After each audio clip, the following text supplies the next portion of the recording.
Olá, irmãos, graça e paz seja convosco.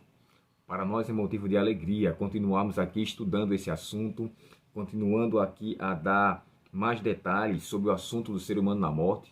E eu confesso a vocês que isso para mim é muito enriquecedor. Sabe, quanto mais a gente se aprofunda na Bíblia, mais a gente fica animado com as promessas nela contidas. Eu queria dizer para vocês aqui uma coisa, irmãos. Esse salmo, é o Salmo 49, que é o salmo de hoje, é um salmo que nos faz menção a os filhos de Corá.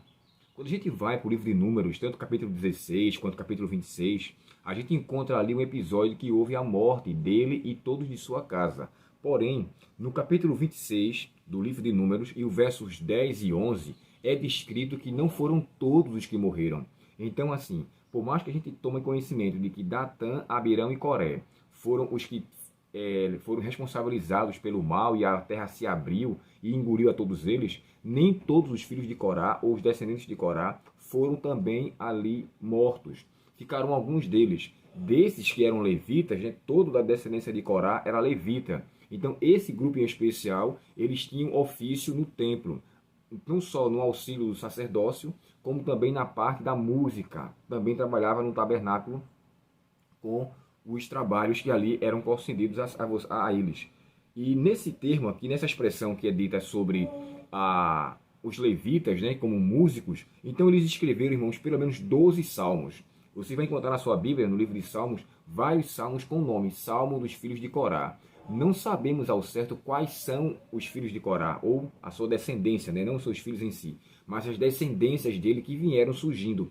E aqui é nominado para a gente entender que o pai não levará a iniquidade dos filhos, nem dos filhos e dos seus pais, como está descrito no livro de Ezequiel, no capítulo 18, que nós estudamos na semana passada. Porém, aqueles que são responsáveis, eles serão punidos com o pecado. E aqui nós encontramos os filhos de Corá falando sobre um salmo fantástico. Esse Salmo 49, irmãos, só para a gente ter uma noção dele, é um salmo sapiencial, ou seja, é um salmo de conselho de sabedoria, é um salmo proverbial. E esse salmo ele foi escrito com o propósito de mostrar sobre a brevidade da vida, sobre a inutilidade de acumular riquezas e, acima de tudo, a esperança do que nos aguarda, como está descrito aqui no verso 15. Né? O autor da lição, ele pede para que a gente possa ler todo o salmo, mas ele salienta aqui pelo menos alguns pontos deste salmo, que é o que nos vai trazer a devida importância. Primeiro ponto que eu gostaria de falar para vocês, como já falei, né, eu gosto muito de um autor presbiteriano chamado Hernandes Dias Lopes. Ele é um pastor renomado, um reverendo, e o comentário dele para mim é interessante. E embora ele sendo imortalista, né, ele crê na imortalidade, olha só o que ele escreveu no seu livro dos Salmos, né, um comentário dos Salmos, sobre esse texto aqui. Falando sobre a ressurreição, e aqui o texto faz uma pergunta, né, em contraste com aqueles que perecem, e esses que perecem são os tolos, são aqueles que colocam no dinheiro a sua confiança, que colocam em seu conhecimento, na sabedoria humana, depositam em si a credibilidade de sua vida, esses são considerados tolos. Porém, os sábios são aqueles que, embora vivem em busca do melhor nessa terra, eles só estão com os pés nessa terra, mas com os olhos e o coração fitos no céu. Mas deixa eu ler aqui para vocês agora o comentário do autor sobre esse assunto. Ele chega a descrever assim, ó. Este salmo destaca, em primeiro lugar, a promessa da ressurreição. Mas Deus remirá a minha alma do poder da morte. Um homem não pode remir o outro. E ele até cita aqui o Spurgeon.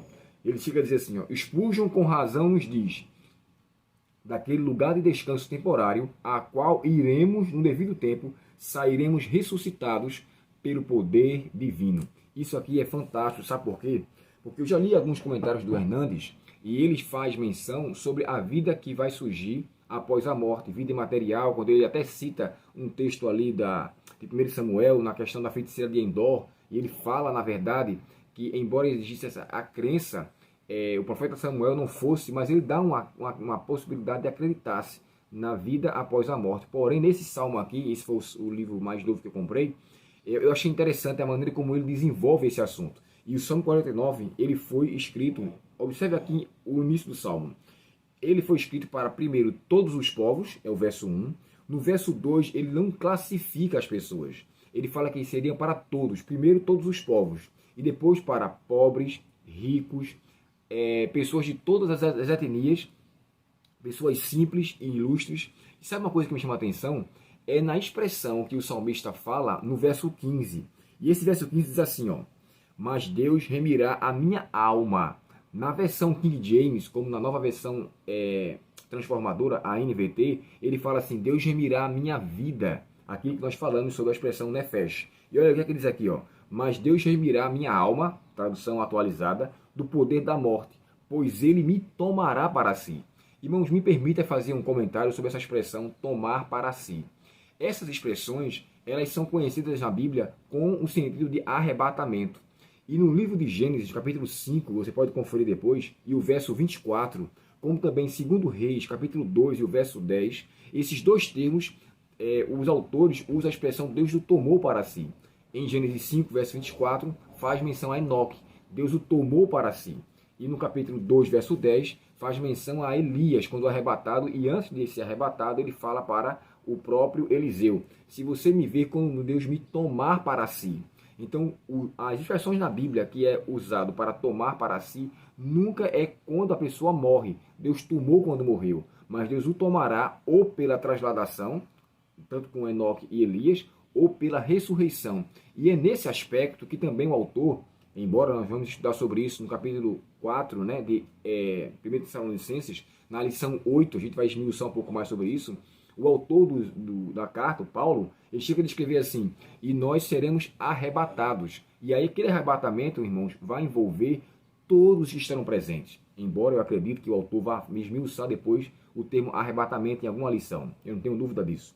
Mas o que eu quero deixar claro aqui é que este salmo, ele foi escrito com um propósito para nos mostrar que essa vida é breve. Tudo que aqui iremos conseguir é passageiro. Nada deve ser considerado como algo, sabe, que deve ser para todo o tempo.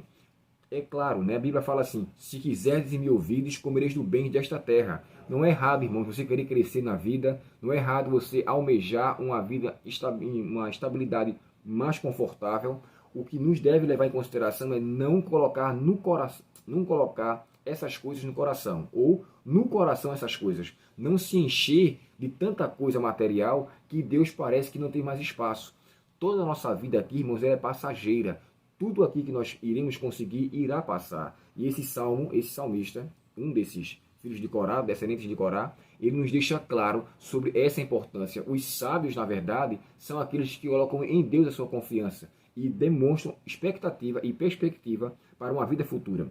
E no final da lição, aqui diz assim, ó: o salmista está dizendo simplesmente que não permanecerá para sempre na sepultura. E é interessante essa expressão, porque quando ele fala assim, ó, a sepultura será o seu pasto, e o pastor seria o lugar da sua morte. É interessante que ele personifica, né, a morte como uma pessoa, ou seja, ela irá lhe receber, e de lá nada poderá ser feito. Só quem vai restaurar a vida da pessoa é Cristo, e unicamente em sua volta.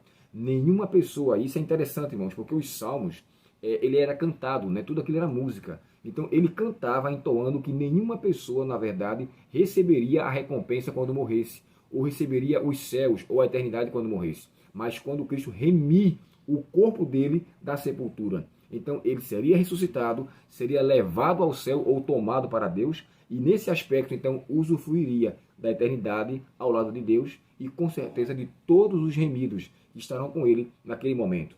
Então os descendentes de Corá tinham essa perspectiva, tinham essa esperança. Essa também deve ser a nossa esperança. Que Deus, portanto, nos abençoe e que eu e você possamos ser resgatados, sabe, irmão, cada dia da morte que nos assola interior, para que Cristo possa nos resgatar e nos trazer vida e a vida em abundância.